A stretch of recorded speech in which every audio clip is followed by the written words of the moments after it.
કોરોનાની આફતની વચ્ચે જનજીવન સામાન્ય થતું નજરે આવ્યું હતું. એ દરમિયાન જ ચક્રવાત એટલે કે વાવાઝોડાની આફત હતી. કુદરતની મહેરબાની પણ થઈ ગુજરાત ઉપર અને આફત ટળી પણ ગઈ. જોકે પ્રશાસને પૂરી તૈયારી કરી રાખી હતી. કેવી હતી તૈયારી, કેવી રીતે આપણે બચ્યા, તમામ મુદ્દે વાત કરીશું મુખ્યમંત્રી વિજયભાઈ સાથે. વિજયભાઈ, આપનું સ્વાગત છે. આજે એક મોટી આફત, મોટી સંકટ ટળી. કેવી હતી તૈયારી, શું સ્થિતિ હતી? આપને આઈએમબી એટલે કે વેધશાળા તરફથી આગાહી મળી હતી કે 3જી તારીખે વાવાઝોડું આવશે, મહારાષ્ટ્ર અને ગુજરાત વચ્ચે હશે અને જો વાવાઝોડુંની તીવ્રતા પૂરતી હશે તો દક્ષિણ ગુજરાતના તમામ જિલ્લાઓ અને એને નજદીક ભાવનગર, અમરેલી આ જિલ્લાઓને અસર કરશે. ભારે વરસાદ પડશે, પવન પણ ભારે હશે, એટલે લોકોને સાવચેત કરવા એ અંગેની આપને આગાહી પ્રાપ્ત થઈ હતી. મેં પરમ દિવસે જ કંટ્રોલ રૂમમાં જઈને સંપૂર્ણ સ્થિતિની સમીક્ષા કરી હતી. તમામ વિભાગના અધિકારીઓ હાજર હતા. નીચાણવાળા વિસ્તારમાંથી બધાને સ્થળાંતરિત કરવા, સુરત જેવા શહેરોમાં મોટા મોટા હાઈમાસને નીચે ઉતારવા, ઊંચા ઊંચા હોલ્ડિંગ્સ બધા ઉતારી લેવા, જેથી પવનને કારણે એ સીધા નીચે પડે ને લોકોને નુકસાન કરે એવું ન બને. સાથે સાથે એનડીઆરએફની ટીમ પણ વધારે મગાવી લીધી આપણે અને બધા જિલ્લામાં એનડીઆરએફ અને એસડીઆરએફ એ બધાને આપણે કામે લગાડ્યા હતા. સાથે સાથે પ્રસૂતિ એટલે કે જે લોકોને સગર્ભા બહેનો હતી એ બધીને પણ અલગ ક્વોરન્ટાઇન કર્યા આપણે. કોવિડ સાથે આ વાવાઝોડું એ પહેલી વખત છે, એટલે આ બધા જિલ્લાની આપણી કોરોનાની હોસ્પિટલ એને પણ આપણે ટોટલી આઈડેન્ટિફાઈ કરી અને ફોકસ કરી હતી. જનરેટર લગાવી દીધા, કોઈ વેન્ટિલેટર બંધ ન થઈ જાય, લાઇટ વહી જાય તો એની સબસ્ટિટ્યૂટ વ્યવસ્થા થઈ જાય અને તમામ દવા, સાધનો, માસ્ક, પીપીઈ કિટ્સનો પુરવઠો બધો એ પણ કોઈ ઘટી ન જાય એ માટે એક્સેસ આપણે ત્યાં આગળ વ્યવસ્થા કરી. અને ખાસ કરીને પહેલી અસર થતી હોય છે જીબી ઉપર, લાઇટ ઉપર. એટલે સુરતથી દક્ષિણ ગુજરાત વીજ કંપનીના બધા લોકોને સ્ટેન્ડ ટુ 600 જેટલી ટીમ બનાવી અને તાત્કાલિક વીજ પુરવઠો ચાલુ થાય એ બધી વ્યવસ્થા કરી હતી. પરંતુ આપણે નસીબદાર છીએ કે દર વખતની જેમ વાવાઝોડું આપણાથી ફંટાઈ જાય છે. આજે મને આનંદ એ વાતનો પણ છે કે આપણે બહુ અસર થઈ નથી અને કશું નુકસાન થયું નથી. વિજયભાઈ, લાંબા સમય પછી કેબિનેટ ફિઝિકલી મળી, અત્યાર સુધી વિડીયો કોન્ફરન્સથી મળતી હતી. તમામ મંત્રીઓ આજે મળ્યા હશે. કેટલા સંતુષ્ટ હતા, એ લોકોનું શું કહેવું હતું? એ તો ઘણા સમય પછી એટલે માર્ચ મહિનામાં, માર્ચના અંતમાં વિધાનસભા પૂરી થઈ ત્યારથી એપ્રિલ, મે, જૂનમાં બધા ભેગા થયા. અત્યાર સુધી તો બધી લગભગ 8 કેબિનેટ મેં વિડીયો કોન્ફરન્સથી કરી. આજે પ્રત્યક્ષ બધા મળ્યા, સોશિયલ ડિસ્ટન્સ રાખીને બધા દૂર બેઠા, બધાએ માસ્ક પહેર્યા હતા અને બધા ખૂબ સંતુષ્ટ હતા કે ભાઈ આ વિપરીત પરિસ્થિતિમાં ગુજરાતની જનતાના સહકારથી સરકારે ખૂબ સારી કામગીરી, ઉત્કૃષ્ટ કામગીરી થઈ છે. કોઈ પણ બાબતમાં, કોઈ પણ ક્ષેત્રમાં, કોઈ પણ ગુજરાતના ખૂણામાં કોઈ તકલીફ પડવા દીધી નથી સરકારે. એની પણ એક સંતુષ્ટ આનંદ હતો. લોકડાઉન 3થી જ સ્પષ્ટ હતા અને પ્રયાસ પણ હતો કે ફરીથી જીવન ધબકતું થાય, અર્થતંત્ર ધબકતું થાય. છૂટછાટો આપવાનું શરૂ પણ કર્યું હતું કેન્દ્રીય ગાઈડલાઇન્સને ધ્યાનમાં રાખીને, મળી જવાનું ધ્યાનમાં રાખીને. શું પરિણામ મળ્યું અત્યાર સુધીમાં વિજયભાઈ? હું એમ માનું છું કે આપણે લોકડાઉનમાં છૂટછાટો આપ્યા પછી ગુજરાત ધબકતું થયું છે. કારણ કે 2 મહિના સુધી લગભગ બધા કામ ધંધા, ઇન્ડસ્ટ્રીઝ બધું બંધ હતું અને એને કારણે જે દરરોજનું કામ કરીને કમાનારા લોકો એ પણ મોટી મુશ્કેલીમાં મુકાણા હતા. નોકરી ધંધા ઉદ્યોગો બંધ હોવાને કારણે બધાના એક ચિંતાનો બધાનો ભાર હતો.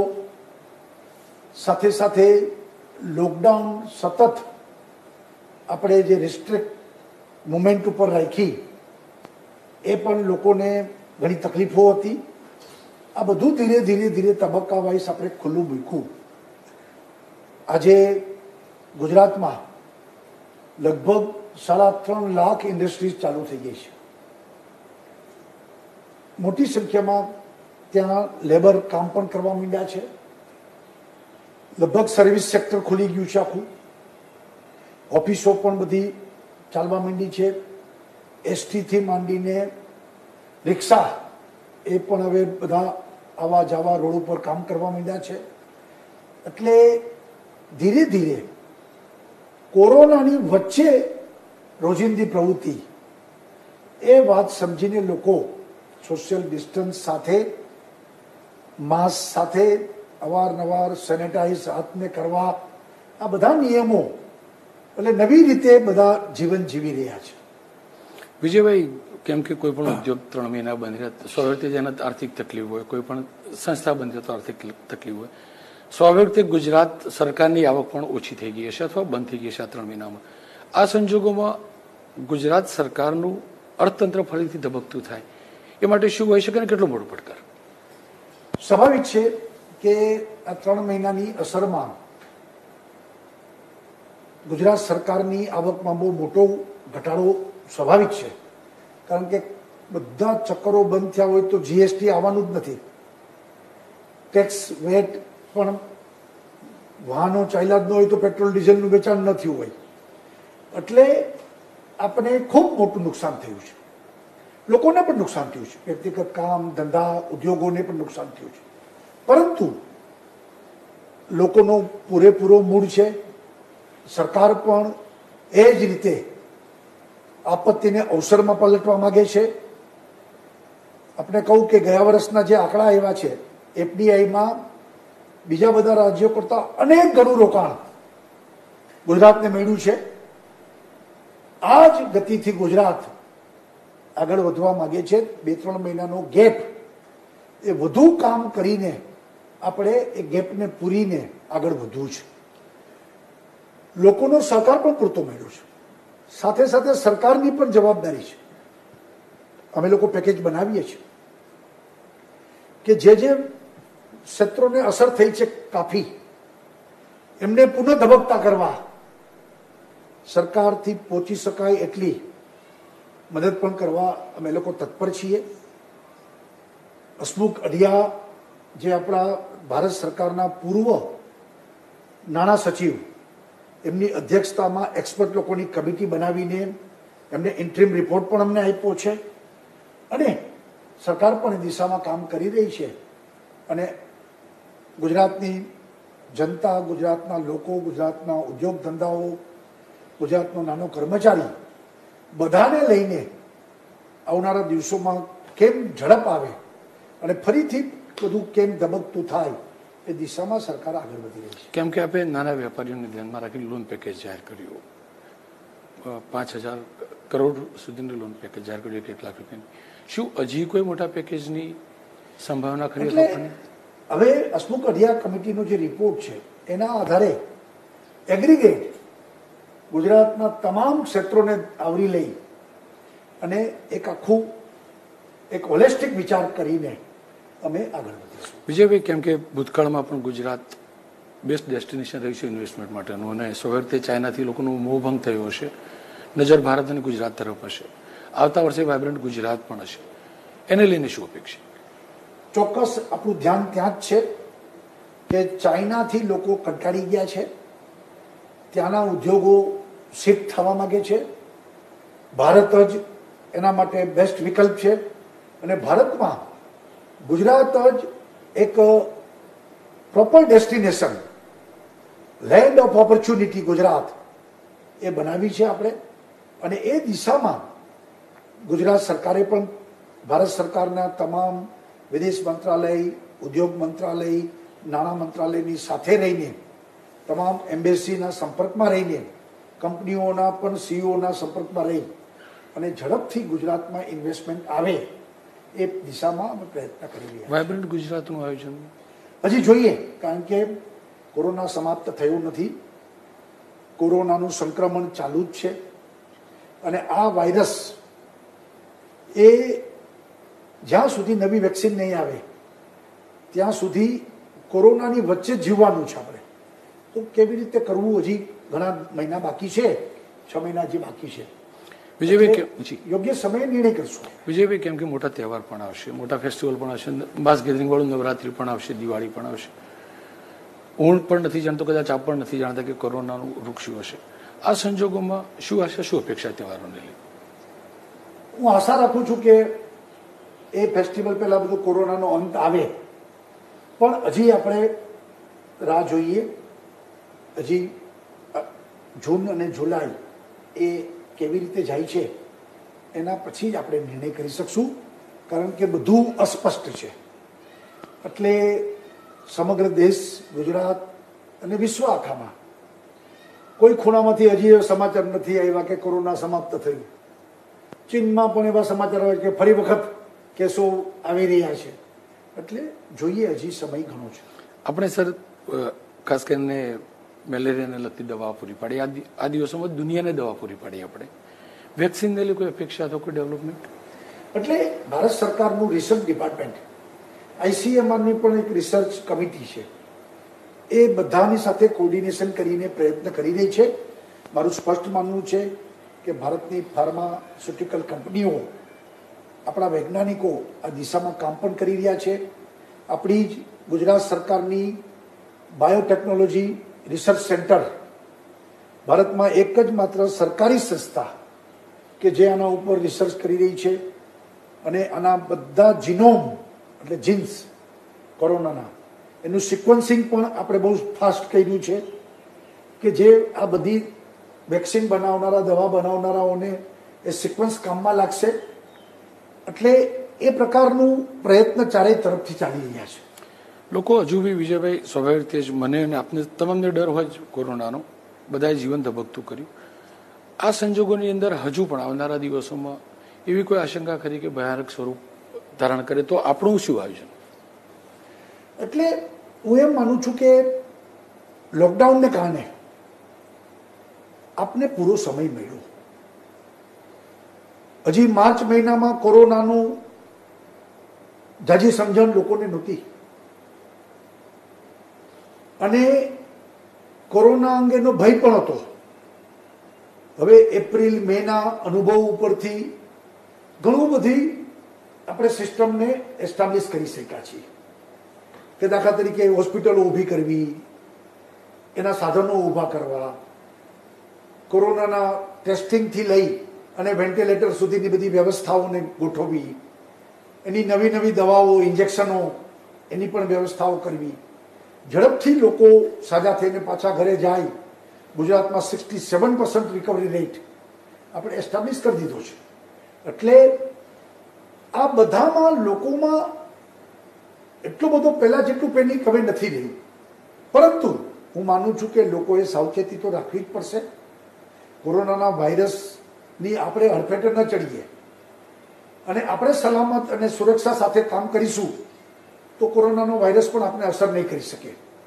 તો નવી પદ્ધતિથી નવી રીતે જીવવું પડશે અને એટલા માટે જે અગાઉ આપણે જે રીતે જીવતા હતા એમાં બદલ લાવવો પડે. આખી વાતને સમજીને આપણે બધાએ આની સામેનું સંક્રમણ સામેની લડાઈ એ લડવી પડશે. વિજયભાઈ, આ દિવસોમાં સાચી ખોટી વાતો ટેસ્ટને લઈને પણ ચાલતી રહી. ઘણા લોકો એવી વાત પણ ફેલાવી કે ઓછા ટેસ્ટ કરીને આંકડો ઓછો લાવવાનો પ્રયાસ. સચ્ચાઈ શું હતી અને ટેસ્ટને લઈને શું પોલિસી? હું તમને કહું, પહેલા તો ગુજરાત સરકારે કોઈ આંકડા કદી છુપાવ્યા નથી. જો મારે આંકડા છુપાવવા હોત તો મૃત્યુના આંકડા આપણે અત્યારે એમાં 6% સુધી પહોંચ્યા છીએ, તો હું શું કામ 6% સુધી પહોંચવા દઉં? એ આંકડો ઘટાડી દઉં. નંબર 2, મૃત્યુના આંકડાને હજી ઘટાડવા હોય તો પોઝિટિવ કેસોની સંખ્યા વધે એટલે ઓટોમેટિક ટકાવારી પણ ઘટે એની. એટલે એવું આપણે કરવું નથી. આપણે જાણીએ છીએ કે કોરોનાને કારણે માત્ર મૃત્યુ એ નથી, કોમોર્બિડિટી એટલે કે પહેલેથી જ ગંભીર રોગો અને છેલ્લી ઘડીએ હોસ્પિટલમાં આવે છે, રોગ પ્રતિકાત્મક શક્તિ ઘટી જાય તો પ્રતિકારક શક્તિ ઘટે તો બીજા રોગોની સાથે કોરોના ઝડપથી અંદર આવી જાય છે. એટલે ટેસ્ટ કરીએ તો પોઝિટિવ નીકળે છે, પરંતુ મૃત્યુનું કારણ હાઈ ડાયાબિટીસ, હાઇપરટેન્શન, કિડનીની બીમારી, કેન્સરની બીમારી, હૃદય રોગની બીમારીઓ, આ બધીને કારણે મૃત્યુ છે. આપણે એક પણ આંકડો છુપાવ્યો નથી. અને આજે હું તમને કહું કે રિકવરી રેટમાં આપણે આગળ છીએ. આપણે મેની 1 તારીખે 7% ક્યોર, અને જે રીતે આપણા કેસની ટકાવારી હતી એ આજે ઘટીને 2% થઈ ગઈ છે, 2.5% થઈ છે. એવી જ રીતે આપણે આજે દેશ આખામાં તામિલનાડુ આપણાથી હાઈએસ્ટ છે, મહારાષ્ટ્ર આપણાથી હાઈએસ્ટ છે, દિલ્હી આપણાથી હાઈએસ્ટ છે. એના પ્રમાણમાં આપણે ઘણું કંટ્રોલ કર્યું છે. હોસ્પિટલોની પણ સુંદર વ્યવસ્થાઓ ઊભી થઈ છે. ઇવન સિવિલ હોસ્પિટલમાં પણ જેટલા ડિસ્ચાર્જ થયેલા લોકો પેશન્ટને તમે પૂછો તો એ તમને કહેશે કે ખૂબ સારી સગવડતા, ખૂબ સારા ડૉક્ટરોએ, નર્સોએ અમારી સેવા કરી છે. એટલે આપણે સિસ્ટમને ખૂબ સારી રીતે ગોઠવવાના પ્રયત્નો કર્યા છે. ટેસ્ટિંગમાં પણ ICMRની ગાઈડલાઈન એ મુજબ જ ટેસ્ટિંગ કરીએ છીએ. ગેરસમજ એ થાય છે, કોઈ પણ વ્યક્તિ એમ કે ભાઈ મારો કોરોનાનો ટેસ્ટ કરો, તો એ આ ગાઈડલાઈનમાં નથી. માત્ર ને માત્ર સિમ્પ્ટોમિક, જેને ખૂબ તાવ છે, જેને ખૂબ શરદી છે, જેને ગળામાં તકલીફ છે, જેને શ્વાસની તકલીફ પડે છે, એ સિમ્પ્ટોમેટિકનું જ આપણે ટેસ્ટિંગ કરવા એવું એક્સપર્ટ કમિટીનું પણ કહેવું છે. ICMRની ગાઈડલાઈન પણ સ્પષ્ટ કહે છે અને એના આધાર ઉપર આપણે ટેસ્ટિંગ કરીએ છીએ. તોય ભારતમાં અન્ય રાજ્યો કરતાં આપણે પર મિલિયન ટેસ્ટિંગ લગભગ 3500 ઉપર આપણે પહોંચ્યા છીએ. ઘણા રાજ્યો એવા છે કે જે પર મિલિયન 1500 નથી પહોંચ્યા. અમદાવાદ સિટી આખા ભારતમાં હાઈએસ્ટ ટેસ્ટિંગમાં છીએ આપણે. 11,000 પર મિલિયન ટેસ્ટિંગ છે આપણું. એટલે આપણે ટેસ્ટિંગ તો પૂરતા કરીએ છીએ. માત્ર ને માત્ર જેને કહીએ કે ગમે તે લોકો ટેસ્ટિંગ કરાવવા જાય તો એ રીતે ટેસ્ટિંગ નથી. ટેસ્ટ કિટો પણ મોંઘી છે, ટેસ્ટિંગ લેબોરેટરી પણ આપણી પાસે મર્યાદિત છે, એની પાસે કામ કરાવવાનું. તો સાચા માણસો અને જરૂરિયાતમંદ એના ટેસ્ટિંગ રહી જશે અને બાકી ટેસ્ટિંગોમાં ટાઈમ બગડશે આપણો. એટલે ICMRની ગાઈડલાઈનની બહાર આપણે જતા જ નથી. ICMRની ગાઈડલાઈનને ચુસ્તપણે પાલન કરીને જ આપણે ટેસ્ટિંગો કરીએ છીએ. એનો મતલબ એવો થયો કે ડોક્ટર્સને ટેસ્ટ કરવા માટેની અનુમતિ નથી, નહીં, એ પ્રકારનો પ્રચાર ખોટો હતો. ડોક્ટરને નથી એવું નથી. કોઈ જો પેલા ડોક્ટરો ક્લિનિક નહોતા ખોલતા. ઇન્ડિયન મેડિકલ એસોસિએશને અમને કીધું કે સાહેબ, જે કેસમાં ઓપરેશન કરવાના હોય તો એનું ટેસ્ટ કરવું જરૂરી છે, તો અમને મંજૂરી આપો. આપણે આપી કે જેના ઓપરેશન કરવાના છે, જેને પ્રસૂતિ કરવાની છે, ડિલિવરી, જેને ડાયાલિસિસ ઉપર લેવાના છે, આવા બધા કેસમાં આપણે ક્યાંય રૂકાવટ ના આવે એટલે ટેસ્ટિંગની છૂટ આપી. સવાલ એટલો જ છે કે પ્રાઇવેટ લેબોરેટરી, અમે તો કરીએ છીએ ટેસ્ટિંગ, છતાં પ્રાઇવેટમાં કરાવવું હોય તો એની નોંધ સોલા હોસ્પિટલમાં એમને કરાવવાની રહેશે અને એના ડોક્યુમેન્ટ એને જોડવાના રહેશે કે ભાઈ આ ઓપરેટેડ પેશન્ટ છે, આ ડિલિવરીનું પેશન્ટ છે, આ ડાયાલિસિસનું પેશન્ટ છે, એને આપણે મંજૂરી આપીએ જ છીએ. વિજયભાઈ, પેશન્ટને મળવું મીડિયા માટે અશક્ય. આપ તો વારંવાર મળતા રહ્યા છો વિડીયો કોન્ફરન્સિંગના માધ્યમથી. એ લોકોનું શું કહેવું છે સારવારને લઈને? બહુ એટલે જ કહું છું કે જેટલા પેશન્ટો ડિસ્ચાર્જ થયા, 67% તો થઈ ગયા ડિસ્ચાર્જ. કોઈ પણ પેશન્ટનો આપ ઇન્ટરવ્યૂ લેશો તો આપને કહેશે કે અમને હોસ્પિટલમાં સુપર સારવાર, સારામાં સારી સારવાર, સારામાં સારી વ્યવસ્થા, ચોખ્ખાઈ, સ્વચ્છતા બધું છે. બીજું કે ભાઈ 1200 બેડની સિવિલ હોસ્પિટલ, આવડી મોટી હોસ્પિટલ, સિવિલ કેમ્પસ પણ એવડું મોટું મેડિસિટી છે આપણું. સ્વાભાવિક છે કે આટલા બધા દરરોજ 3 લાખ લોકો આવે ને 3 લાખ લોકો જાય, તો ક્યારેક ડૉક્ટર પ્રેશરમાં હોય, સ્ટાફ પ્રેશરમાં હોય, તો નાની મોટી ઘટના ઘટતી હશે. પણ હું ધન્યવાદ આપીશ એ લોકો બધાને કે એ લોકોએ ખૂબ જ બેલેન્સથી 3 મહિના સુધી થાયકા વગર લોકોની સેવા કરી. વિજયભાઈ, તમને ફિલ્ડમાં બહુ ઓછા જોવા મળે છે 3 મહિનામાં, પરંતુ અમે લોકોએ જોયા છે કે તમે સતત મિટિંગમાં વ્યસ્ત રહેતા હતા, એ પ્રકારના વિડીયો પણ આવતા હતા. વિજયભાઈ રૂપાણી માટે આ કેટલો કપરો કાળ રહ્યો?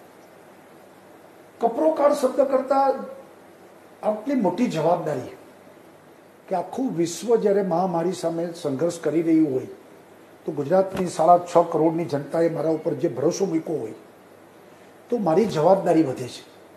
અને આવા વખતે વધુ ને વધુ સારામાં સારી વ્યવસ્થાઓ બને. સરકારનું કામ આ કોરોના કોઈ સરકાર રોકી ન શકે અને કોઈ રોકી નથી શક્યું. દરેક રાજ્યો સંક્રમિત છે, દુનિયાના બધા દેશો સંક્રમિત છે, પરંતુ સરકારની જવાબદારી છે કે કોરોનાના સંક્રમણ વખતે જેટલા લોકો દર્દીઓ બને એની સારામાં સારી વ્યવસ્થાઓ બને, કે ઝડપથી એને સારવાર મળે, દવા વ્યવસ્થાઓ, સાધનો, હોસ્પિટલ, બેડ્સ, ડોક્ટર્સ, એમાં ક્યાંય અવ્યવસ્થા ન સર્જાય. મારે કોઈની ટીકા નથી કરવી, પણ ભારતના અમુક મોટા શહેરોમાં જે રીતે ચાલી રહ્યું છે, મીડિયા પોતે જ દેખાડે છે કે એક બેડ ઉપર 2 ને સુવડાવે છે. ઘણી બધી અવ્યવસ્થાઓ ત્યાં ઊભી થઈ ગઈ છે. જ્યારે ગુજરાતમાં આપણે એવી કોઈ અવ્યવસ્થા ઊભી નથી થઈ. ગુજરાતમાં પણ એક અમદાવાદ હાઈલી સંક્રમિત છે, એટલે પેશન્ટ વધારે આવે છે. એટલે 70% અમદાવાદ છે અને 30%માં રેસ્ટ ઓફ ગુજરાત છે. બધી જગ્યાએ આપણે સારી રીતે વ્યવસ્થામાં પહોંચી શક્યા છીએ. ખાલી હેલ્થ નહીં, પણ આ લોકડાઉનની સ્થિતિમાં ગરીબ માણસ ભૂખો ન મરી જાય, કોઈ ભૂખો સૂવે નહીં. અમે 5 વખત કરોડો લોકોને ઘરે સુધી અનાજ પહોંચાડ્યું છે. લોકડાઉનમાં સૌથી વધુ ટ્રેન 999 ટ્રેન દ્વારા 15 લાખ શ્રમિકોને આપણે સારામાં સારી રીતે શાંતિથી એમના ગામ પહોંચાડ્યા છે. એમ કહેવાય છે કે આઝાદી પછી આટલું મોટું માઇગ્રેશન આ પહેલી વખત થયું છે. અને આપણે 15 લાખ લોકોને પહોંચાડ્યા, અને સુરતમાંથી બીજા 5 લાખ આપણા સૌરાષ્ટ્રના લોકોને એના ગામ પહોંચાડ્યા. આ બધી વ્યવસ્થાઓ તંત્રએ સુવ્યવસ્થિત કરી છે, સારી રીતે કરી છે. હું એક નાગરિક તરીકે પૂછવા માંગતો હતો કે મારા રાજ્યના મુખ્યમંત્રીનું જીવન કેવી રીતે બદલાયું આ દિવસોમાં? એટલે મુખ્યમંત્રી તરીકે મારી જવાબદારી છે, એટલે હું સવારથી રાત સુધી કલાકો સુધી આજ ફક્ત એક જ મિશન સાથે શરીરમાં કહેવાય ને કે ક્ષણ અને કણ આના માટે ખપાવ્યા છે. ગુજરાતના એક લોકોની ચિંતા કરી છે.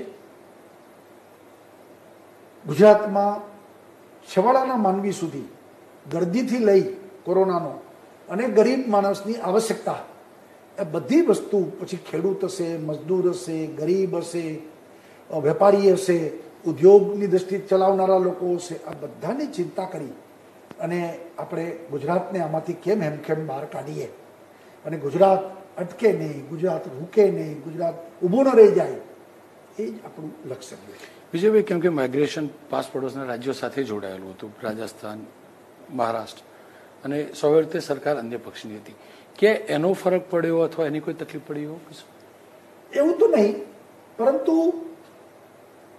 કહેવાય ને કે આવા વખતે ઉપર ઉઠીને, રાજનીતિથી પણ ઉપર ઉઠીને માનવ ધર્મની જ ચિંતા કરવાની હોય છે.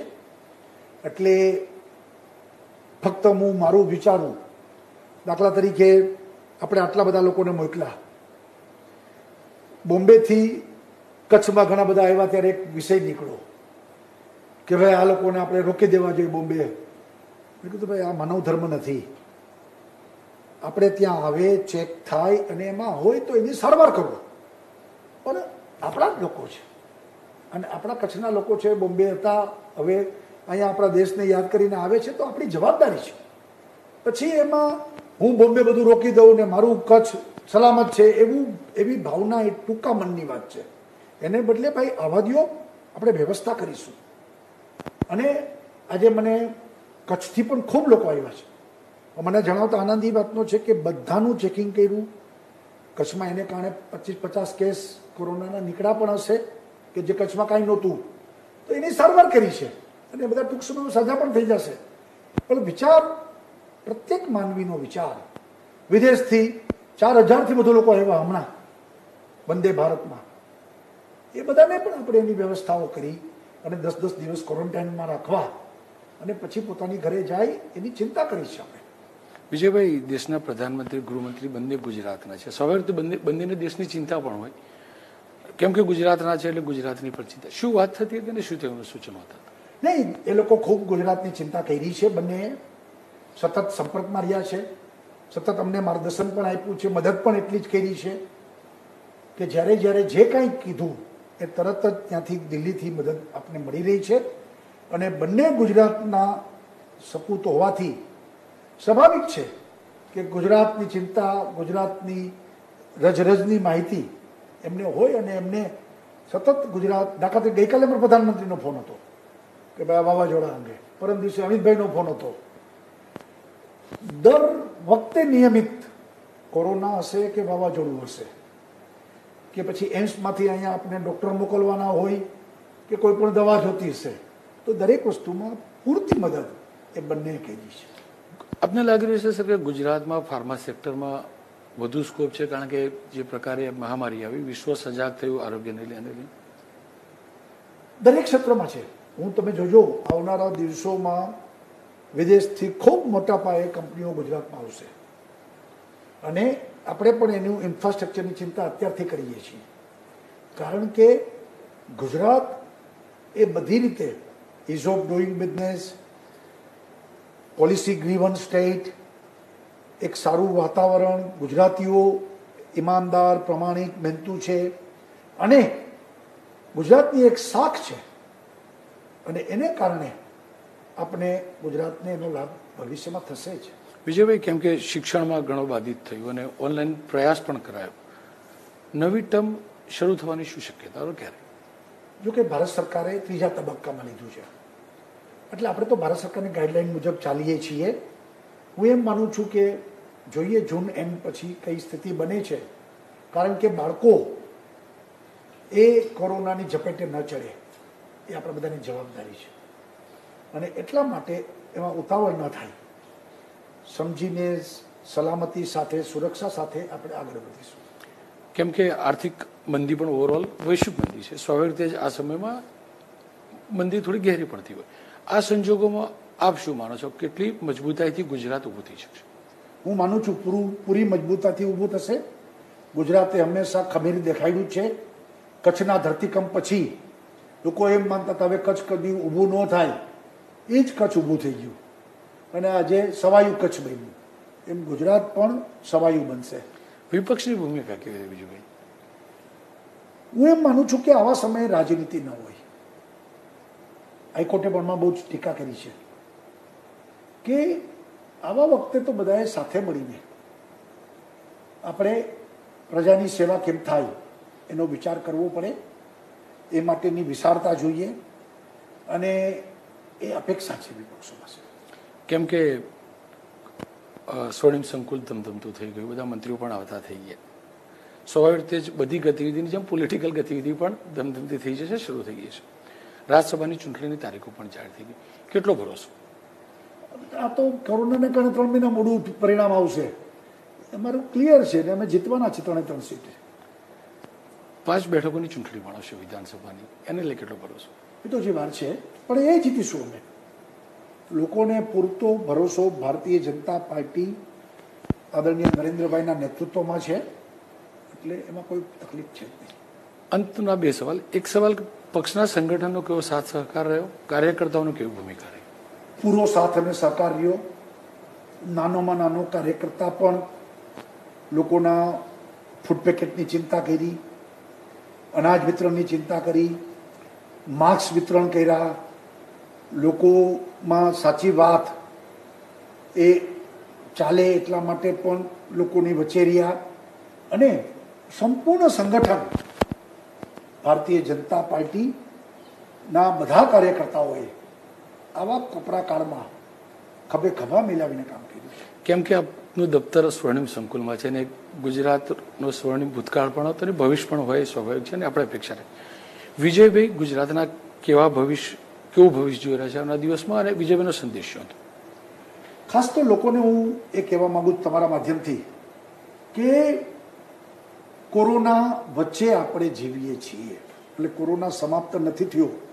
લોકડાઉનને અનલોક કર્યું છે, આપણે છૂટછાટો આપી છે, પરંતુ આ વાયરસ એની હડફેટે આપણે ન ચડીએ અને એટલા માટે ગરમ પાણી પીવું, માસ્ક જાહેરમાં ફરજિયાત પહેરવું, સોશિયલ ડિસ્ટન્સ જાળવવાનું છે, ભીડ ન થાય, દિવસમાં 4-5 વખત સાબુથી હાથ ધોવા અને ઉકાળાથી માંડીને આયુર્વેદિક ઉપચારો અને થોડુંક રોગ પ્રતિકારક શક્તિ વધે એટલા માટે પ્રાણાયામથી માંડીને થોડો વ્યાયામ એ બધા કરીશું તો મને એમ લાગે છે કે આપણે કોઈ અટકાવી નહીં શકે, કોરોના થાકી જશે. એકદમ અંતિમ સવાલ, કેમ કે ખેડૂત સૌથી વધુ પરસેવો પાડતો હોય છે, આ સંજોગોમાં વિજયભાઈનું ખેડૂતોને શું ભરોસો? ખેડૂતોને પણ અહીંયા ધારણા આપું છું. મને બરોબર યાદ છે કે લોકડાઉન સેકન્ડ વખતે પહેલી છૂટછાટ ખેડૂતોને આપી કે પોતાના ખેતરે જવાની છૂટ, પોતાનો પાક લણવા માટે સાધનો લઈ આવવાની છૂટ, માલ માર્કેટિંગ યાર્ડમાં વેચવાની છૂટ. માર્કેટિંગ યાર્ડો સૌથી પહેલા ખોલ્યા આપણે. અને આ વખતે મને આનંદ પણ એવું છે કે ટેકાના ભાવથી વ્યાપક ખરીદી સરકારે કરી છે ને ખેડૂતના હાથમાં પૈસા પહોંચ્યા છે. હવે નવી સિઝન આવી રહી છે ત્યારે ગઈ વખતે અમારી અપીલને માન આપીને હાઈએસ્ટ પ્રોડક્શન, સારામાં સારો વરસાદ હતો અને હાઈએસ્ટ પ્રોડક્શન ઊભું કર્યું. એવી જ રીતે આવનારું ચોમાસું પણ સારું છે એવી આગાહી છે. ત્યારે ખેડૂત જગતનો તાત, અન્નદાતા એ તૈયારી કરે અને ગુજરાત આખા ભારતની ભૂખ ભાંગી શકે એ પ્રકારે આગળ વધે એવી અપેક્ષા. વિજયભાઈ અમારી સાથે જોડ્યા, ખૂબ ખૂબ આભાર. આપના નેતૃત્વમાં ગુજરાત કોરોના ઉપર વિજય મેળવે, આપણે તમામ સ્વસ્થ રહીએ, અર્થતંત્ર આપણું સ્વસ્થ રહે તેવી શુભેચ્છા.